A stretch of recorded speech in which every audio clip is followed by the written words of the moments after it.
mbokki internautes yi yéen ñi nga xamante ni yéen a ñuy topp ci seen chaîne info15.com ñu ngi am mbégte ak kontaante di dellusiwaat ak yéen ba tey ci seen émission 15 minutes pour convaincre tey nag seen émission 15 minutes pour convaincre dañuy ànd ak ñi nga xamante ni dañuy yëngu ci cadre sport te muy tàggat yaram képp koo xamante ni nag da nga wax dëkk di nga tudd loo xam ne li nga xamante ni moom mooy sport tey nag ñu ànd ci ak ñi nga xamante ni ñoom ñoo gérer li nga xamante ni mooy sport bi fii ci diwaanu Kër Massar laataa nag ñuy soowu ci biir émission bi dañ leen di bàyyi ñu présenté wu am nañ fi ñaar su ko defee bu ñu présenté ba noppi ñu soog a dugg ak yéen ci li nga xamante ni moom mooy émission bi kon dañ leen di bàyyi ngeen présenté wu su ko defee. waaw asalaamaaleykum mbokk internet yi nga xam ne ñoo nekk Info 15 ñu ngi leen di nuyu di leen gërëm yéen ñëpp si teewum bi man maa ngi tudd Lamine Diaw ñu gën ma xam si stand yi ma nekk le coordinateur du club de football Espérance sportive de Kër Massar teewal fi tey li nga xam ne moom mooy mouvement Kër Massar réclame son stade ma bàyyi sama naataango Bakary. waaw salaamaaleykum maa ngi nuyu mbokk internet yëpp man je réponds au nom de Bakary Diédhiou maa ngi bokk ci club Kër Massar bi di yëngu ci secrétariat bi donc je pense que tey ñoo fi teew pour waxtaanee benn mbir bi nga xam ne moo dafa concerner tout Kër Massar mais maanaam mbir mi sax mbir sport d'une manière générale donc voilà xam naa après dañ ko leen xuus ci waxtaan incha allah. dañ leen di jaajëfal bu baax a baax muy suñu mbokku Bakary ak suñu mbokku Lamine Diaw dégg nañu aussi seen nuyoo am na solo trop ñu leen di dalal aussi ci fi nga xamante ni moom mooy seen site info15.com parce que dañu dégg récemment ñu ne am na benn mouvement boo xamante ni dañ ko taxawal fii biir Kër Massar muy Kër Massar réclame son stade ñu bëggoon a xam mouvement boobu lan moom mooy li nga xamante ni moom moo ko waral. waaw tey boo xoolee Cheikh. oui. mouvement Kër Massar réclame son stade c'est un besoin boo xam ne tey jeunesse bi ñoom ñoo ko dem ba gisal ko seen bopp léegi nag ñu bañ a bokk ci jeunesse bi nga xam ne dañuy croiser les bras au moment où Kër Massar mu ngi am soxlam tey ñoo toog gis ne ñun ñooy dem Alassane Djigo ñun ñooy dem Mbao ñun ñooy dem Amadou Barry fu ne ñun ñoo fay dem yóbbu suñuy équipe jamonoy nawetaan jamonoy club de football compétition lépp ñu koy def tey ñu dem ba toog nekk dans le besoin ñu xam ne carrément jeunesse bi yëpp nga koy wax gauche droite tous les acteurs moom la ñuy wax ñu ne mais pourquoi pas ñu gis ne récemment le ministre Matar Ba ñëw na biir Kër Massar wax waxu stade ñu gis ne le président Macky Sall ñëw na biir Kër Massar monsieur le maire taxaw ak moom wax ko waxu stade ñu ne mais attends et nous les acteurs est-ce qu'on doit continuer à croiser les bras wala dañu war a jóg ñun porter le combat wax ne lii ñun suñu bëgg-bëgg la ñun ñoo ko bëggal suñu bopp ndax tey ku dem Mbao match cadet am wala match senior nga gis tey mbuucaa mbuuj bi xale yu ndaw yi ni ñuy def ci stade bi taxawal croisement Kër Massar nga xool tey xale yi ni ñuy bàbbeekoo di dem stade nga dem ba biir stade ba taxaw ci buntu ba xool xale yi ni ñuy duggee difficulté yi ñuy def pour dugg nga xam ne nga dugg ñëw ba ci turbine bi xool la nga xam ne moo nekk ci turbine bi ci ay gone nga xam ne carrément lii nii tey Kër Massar yelloo woon na ko bu ko amoon tey coono bii nii ak insécurité bi nga xam ne tey moo nekk ci biir lépp dina dañ. voilà li nga wax foofu bon ñu am benn question bu ñu ci dugal mooy que ni li nga wax leer na quoi mais est-ce que aussi yéen ñi nga xamante ni tamit yéen a nekk Kër Massar surtout yéen ñi diriger football bi est-ce que loolu noonu nekkul yéen aussi yéen a ko empêché pour ñu am stade est-ce que du yéen a tax mënuñu am stade boobu léegi tamit. si kaw loolu dina la laaj si ban fànn nga xalaatee loolu. parce que d'après li nga expliqué bon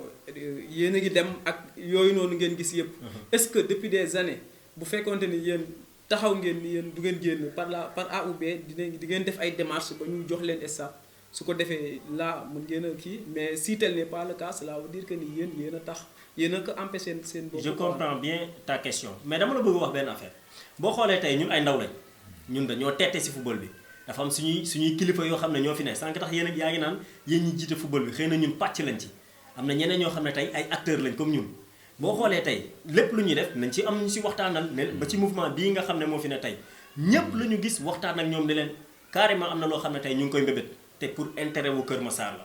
mënuñu ko tardel ci lenn moo tax ma la koy wax. boo xoolee ñun ñoo toog ba xalaat ñu ne mais attends ñun ñooy génn gauche ñooy génn droite ñooy dem fu ne ñooy yóbbu équipe yi ñooy kii lu ne ñun ñoo koy jànkonteel mais est-ce que waruñu toog ñu ne dañu war a defar stade biir Kër Massar. besoin boobu ñu xalaat ba ne kaa la ñu dem ñu mettre le pied au devant de la scène ñu jéem a occuper place publique bi wax ne carrément lii lañ bëgg ba autorité yi tey jii ñi état bi xam ne carrément Kër Massar jeunesse bi moo jug ne lii lañ bëgg tey jii loolu ñu def xëy na dina am benn déclic bu mu def ba tey jii li nga xam ne suñu mbébét la mën a am kon foofu man mënuma gis ne carrément ñun les acteurs croiser nañ les bras ba loolu antuwul jug bi rek dara la am na solo si ay ndaw ay jeunes yoo xam ne tey jii du benn moyen boo xam ne accompagné na leen ñoom ñoo jug rek xalaat ne besoin bee ngi fi ñu ne ñëw la ñu def ko. li nga wax leer na dañuy fàttali aussi ba tey mbokki internet yi yéen a ngi ba léegi ci seen émission 15 minutes pour convaincre ñu ciy ànd ak ñi nga xamante ni ñoom ñoo yëngu ci cadre sport ñu am mouvement it boo xamante ni lancé nañ ko muy Kër Massar réclame son stade. bon là aussi bëggoon nañu xam tamit ak ku xam Kër Massar ak jafe-jafe suuf yi nga xamante ni dañ ko fiy nemmeeku est-ce que aussi bu ngeen ñëwee tamit wax affaire stade est-ce que tamit du am blocage boo xamante ni déjà day daal di am. man foofu man loolu laa dul mën a nangu à chaque fois dama koy wax les autorités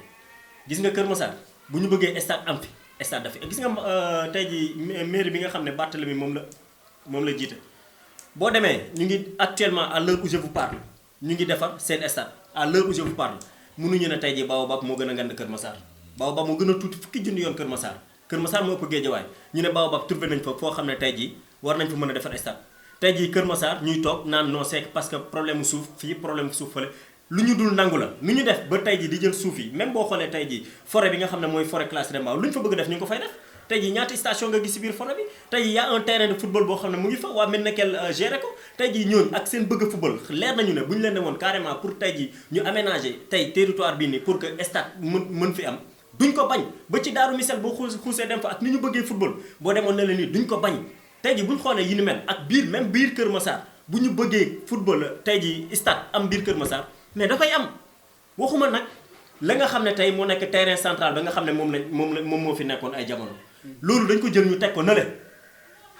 c'est un projet à court terme tey jii mairie bi bu bëggee defar stade boobu noonu te mu ngi ci parce que waxtaan ne li ñuy def ni yëpp réeroon ñu seeg le maire waxtaan nañ seeg moom laaj ko lan mooy ay projet ba jël ay partenaires sax yoo xam ne dañuy defar ay terrain gazonné et tout ça di ko présenter kon ñooñu bëgg nañ dara n'est-ce pas donc bu ñu xoolee ne foofu ñu ngi koy defar ñu ngi defar stade bi ñu ngi def ni dañ naan c'est un projet à court terme heure bu ñu bëggee mu pare mais ñun on est là pour ce projet qui est un projet à long terme tey jii li nga xam ne mooy Alassane Djigo ñu koy xool ñu ngi koy gisee di ko gisee Amadou Bari di ko gisee tey jii Mbao ñu fexe mu am biir Kër Massar te espace duñ ñu mës a wax ne mooy manqué ba tax na lii mënuñu ko def biir Kër Massar bés buñ jubloo pour def ko dañ ko defal jeunesse bi biir Kër Massar.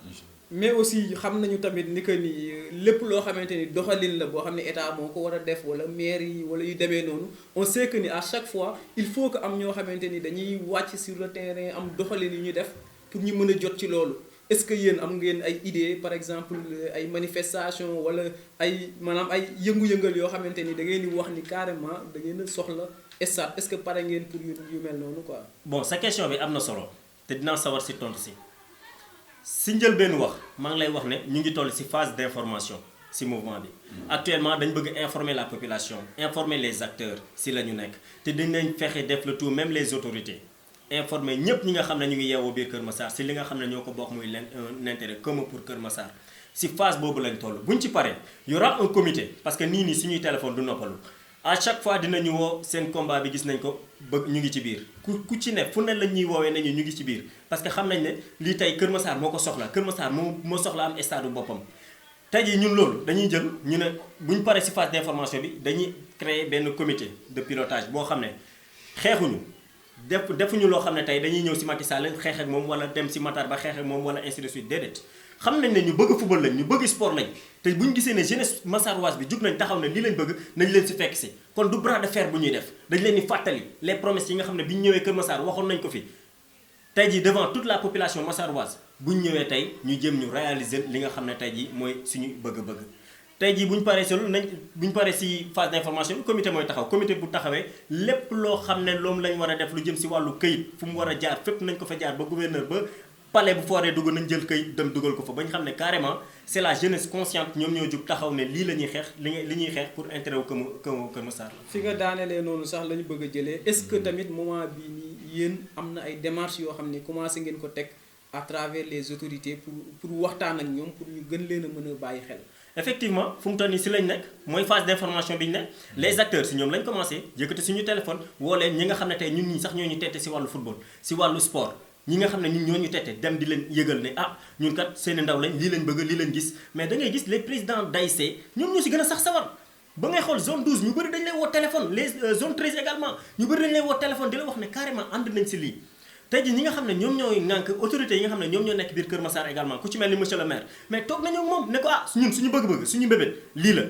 te dañoo gis moom si boppam tey ji bi monsieur le maire ba kii ñëwee fii le président de la république mais mu taxaw mu wax ko si kanamam ñu gis Matar Ba bi mu ñëwee mu taxaw mu wax ko si kanamam ñu ne on a déjà quelqu'un qui est au devant de la scène boo xam ne mu ngi yuuxu si wàllu stade bi ñun les acteurs ñun mënuñu croiser les bras comme tey ji bu ko deful woon ñun ñoo ñëw dal si kawam wañ loxoom ne ko lii lañ bëgg comme mu ngi si terrain bi ñun mënuñu seetaan ñun ñu nekk si ginnaaw ñun tamit ñu ngi si biir terrain bi def le tout ba tey ji stade bi nga xam ne tey Kër Massar moo ko soxla ñu am ko biir Kër Massar te c'est bien possible donc autorités yi ñu ngi leen di informer ndànk-ndànk moom bu ñu paree si moom comité bi ma lay wax nii ñoom ñooy jël nu mu tuddi ñoom ñooy chargé wu di jël information bi di ko yeggale fi ñu ko war a yeggale ndànk-ndànk ba mu sous préfet ainsi de suite ba mu yegg fi mu war a yegg incha allah. li nga wax aussi dégg nañ ko ñi leen di fàttali tamit ba tey ni que ni yéen a ngi ci seen émission 15 minutes pour convaincre ñu ci ànd ak ñi nga xamante ni ñoom ñooy yëngu ci cadre sport fii ci diwaanu Kër Massar fi nga xamante ni moom la ñuy mujjee muy point bu ñuy daanelee mooy que ni ku wax sport là aussi di nga tuddaale insécurité est-ce que tamit moment bi ngeen di dem di réclamer ji stade est-ce que aussi yéen tamit yéen a ngi comme ni ngeen defee collectif nii pour wax ni da ngeen di réclamer seen stade est-ce que aussi ci biir yéen a ngi ci seen biir waxtaan yéen a ngi utaale ay pexe yoo xamante ni pour sóoraale insécurité la parce que tamit boo defaree stade ba pare insécurité bi ñëw parce que ku wax sport tudd insécurité donc dans les normes moment bi war ngeen ko dugal ci seen ay plan est-ce que instant bi tamit yéen a ngi ci. bon Kër Massar boo xoolee ni mu toll Kër Massar ni mu toll boo xoolee tey Kër Massar melting pot la lu ne mu ngi biir Kër Massar moo tax heure bu nit yeewoo maanaam nga yeewu suba ba ngoon te xalaatu lu jëm si insécurité biir Kër Massar. insécurité ci cadre sport quoi cela veut dire ci cadre sport ñu loolu tey boo xoolee maa ngi la koy wax sànq. man la tey jii boo demoon boo gisee xale yi nga xam ne tey ñu ngi wër di dem stade Mbao insécurité la ñu njëkk xalaat balaa ñuy xalaat leen parce que des fois les jeunes marchent fii nii la ñuy commencé station Kër Massar la ñuy commencé ba Mbao dañ koy dox on voit des jeunes ñuy dox ba fële mais loolu insécurité gënu ko rëy boo demee ba foofu également ba Mbao nga gis tamit bu match yi jeexee lu mu guddi xale yi dañuy ñibbisi nan la ñuy ñibbisee les moyens yan la ñuy def ba ñibbisi kenn xamul da nga gis ñoo xam ne dañuy dox encore def ay groupe di dox ba nit ñi du gàtt biir Kër Massar loolu ñun dañuy toog dañuy tiit parce que tey yow mën nga am moyen bi sa morom amul moyen bi gis xale yoo xam ne tey mën nañu rëcc seen kër yi sax pour dem seetaani football jaral na leen ko bu ASC bi wootee donc bu ñu xoolee yi ni mel tey ji dañuy xam ne carrément insécurité mu ngi fii à chaque fois mën nga dégg ñu ne diwkat lii diwkat la à chaque fois mën na am yàlla moo ñuy suturaal ñuy organiser match yi jeex nit ñi ñibbi si jàmm ak salaam mais à tout moment tey ji mën nga dégg maro day taali ñaan ñu ko yàlla donc insécurité bi mu ngi ñuy dund à chaque fois lépp lu ñuy def dañ ko siy nasaale xam ne carrément tey ji te loolu tamit bokk na si luy amoindrir insécurité bi nga xam ne yaa ngi koy wax bu ñu demoon ba am suñu stade fii au niveau de Kër Massar les mesures d'accompagnement yi nga xam ne yow moom moo tax nga tiit bay wax dinañ ko ci defaale kooku moom ala kulli xaal dina am bu stade amoon les mesures d'accompagnement dina am lu jëm si insécurité ainsi de suite lépp dina ñëw. li nga ñuy wax tam aussi leer na ñu ngi doon ànd ak ki nga xamante ni mooy Lamine Diaw ñu gën ko miin ci turu stand ci seen émission 15 minutes pour convaincre xëy na yegg nañ fi nga xamante ni fa la ñu war a yëkkatee émission bi laa tey loolu rek dañ koy bàyyi mu tàggatoo su ko defee bu ñu paree ñu jox Bakary mu joxe message boo xamante ni moom aussi moom lay lancé. waaw bon di leen sant di leen gërëm encore une fois Info 15 gis nañ ni ngeen mel si tey jii du ma ne Kër Massar mais si monde bi parce que ku ne Info 15 wax ne information yoo xam ne tey jii fépp fu waay toll mu ngi lay dal ñun soxlaatu ñu di wëri fenn information vraiment bi ngeen duggee Kër Massar ba tey gis nañ ne jéego am na si wàllu liggéey bi te ñu ngi leen si encouragé bu baax a baax di wax ne tamit ñun les acteurs sportifs lii daf ñuy arrangé waale bu baax boo xoolee tey bu ñu nekkee si lii gis ne carrément yéen it fànn bi ngeen ne yéen a mën a jëmmal tey li nga xam ne ñun ñu ngi koy def sur le terrain donc loolu dañu leen siy gërëm di gërëm également ñi nga xam ne ñoom ñooy teelu émission bi di wax ne rek message bi ñu leen mën a lancer mooy combat bi c'est pas un combat personnel c'est un combat boo xam ne tey tout Kër Massar ñoom ñoo ko moom tey ji même les autorités que ce soit les autorités qui sont au pouvoir que ce soit les autorités yi nga xam ne tey ji ñoom ñoo nekk si opposition bi comme si mënti doon ngay doomu Kër Massar ñu ngi lay ñaan